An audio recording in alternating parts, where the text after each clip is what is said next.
আসসালামু আলাইকুম ওয়া রাহমাতুল্লাহি ওয়া বারাকাতুহু। আলহামদুলিল্লাহ ওয়াসসালাতু ওয়াসসালামু আলা রাসূলিল্লাহ ওয়া বা'দ। সুপ্রিয় দর্শক শ্রোতা ভাই ও বোন, আজ আখেরি চাহার সোমবার। আখেরি চাহার সোমবার এটি ফার্সি শব্দ যার অর্থ হলো শেষ বুধবার। আখেরি মানে শেষ আর চাহার সোমবার মানে বুধবার। আখেরি চাহার সোমবার বা শেষ বুধবার বলতে বোঝানো হয় হিজরি বর্ষের সফর মাসের শেষ বুধবারকে।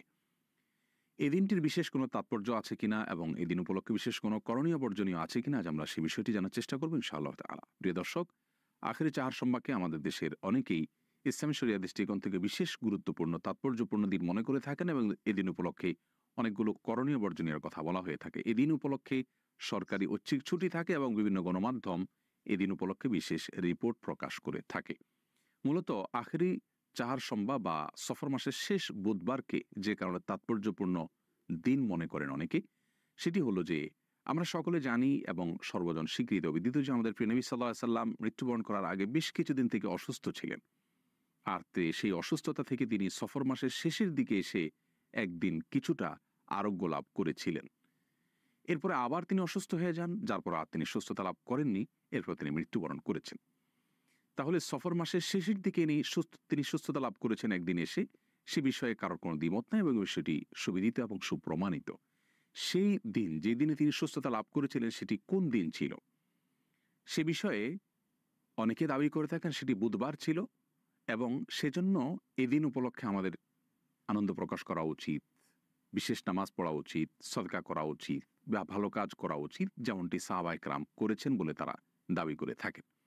মূলত প্রিয় নবী সাল্লাল্লাহু আলাইহি সাল্লাম সফর মাসের শেষের দিকে এসে সুস্থতা লাভ করেছেন এটি সত্য হলেও সে দিনটি কি বার ছিল এরকম কোনো সুনির্দিষ্ট বারের কথা রাসূল করিম সাল্লাল্লাহু আলাইহি সাল্লাম থেকে বর্ণিত বা সাহাবায়ে কেরাম থেকে বর্ণিত কোনো হাদিস থেকে আমরা জানতে পারি না।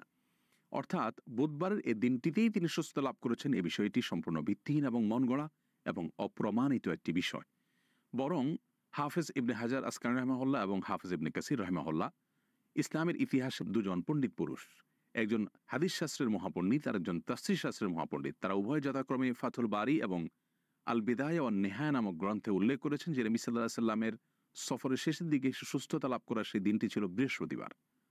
তাহলে বুধবার তিনি আরোগ্য লাভ করেছেন এরকম কোনো বর্ণনা, গ্রহণযোগ্য কোনো বর্ণনা পাওয়া যায় না। এটা হলো প্রথম কথা। দ্বিতীয় কথা হলো যে নবী সাল্লাল্লাহু আলাইহি সাল্লামের আরোগ্য লাভের দিনটিকে সাহাবায়ে কেরাম বিশেষভাবে উদযাপন করেছেন, এই বিষয়টি সম্পূর্ণ অসত্য। এ বিষয়ে রাসূল আকরাম সাল্লাল্লাহু আলাইহি সাল্লাম থেকে বা হাদিস গ্রন্থগুলোতে কোনো প্রকার বিশুদ্ধ বর্ণনা পাওয়া যায় না। এর পাশাপাশি এই দিনটিকে কেন্দ্র করে একজন মুসলিম হিসাবে আমাদের বিশেষ কোনো আনন্দ উদযাপন করতে হবে, আমাদের বিশেষ কোনো আমল করতে হবে, এগুলো কোনো গ্রহণযোগ্য ভিত্তি দ্বারা প্রমাণিত নয়।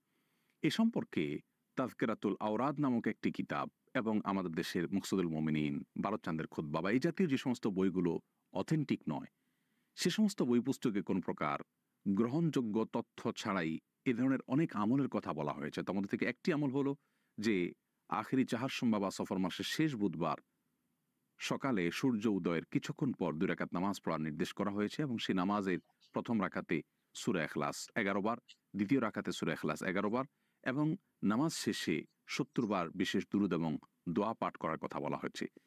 এরকম একটি বর্ণনা পেশ করা হয়েছে সে বইয়ে তাযকিরাতুল আওরাদে।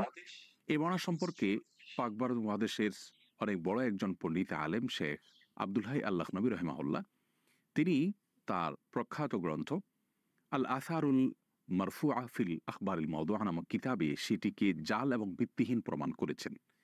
এরকম আরো অনেকগুলো আমলের কথা আমরা আখেরি চাহার সোমবার উপলক্ষে শুনে থাকি, ইউটিউবে দেখা যায় এবং বিভিন্ন বক্তারা বলে থাকেন। মূলত এগুলোর কোনো গ্রহণযোগ্য ভিত্তি রাসূল করিম সাল্লাল্লাহু আলাইহি সাল্লামের কোনো হাদিস থেকে পাওয়া যায় না। তৃতীয় কথা হলো যে প্রিয় নবী সাল্লাল্লাহু আলাইহি সাল্লামের জীবনে বেশ অনেকবার বিপদ মুক্তির ঘটনা ঘটেছে। কাফেরদের কবল থেকে আল্লাহ রাব্বুল আলামিন তাকে মুক্তি দান করেছেন। তিনি হিজরতের সময় গুহায় আশ্রয় নিয়েছেন, সেখান থেকে আল্লাহ রাব্বুল আলামিন তাকে মুক্তি দান করেছেন। বিভিন্ন যুদ্ধে বিপদের সম্মুখীন হয়েছেন, সেখান থেকে আল্লাহ রাব্বুল আলামিন তাকে নাজাত দান করেছেন। মক্কার কাফেরদের থেকে তাকে নিষ্কৃতি দিয়েছেন। অর্থাৎ তার জীবনে বিপদ মুক্তির অনেকগুলো ঘটনা ঘটেছে।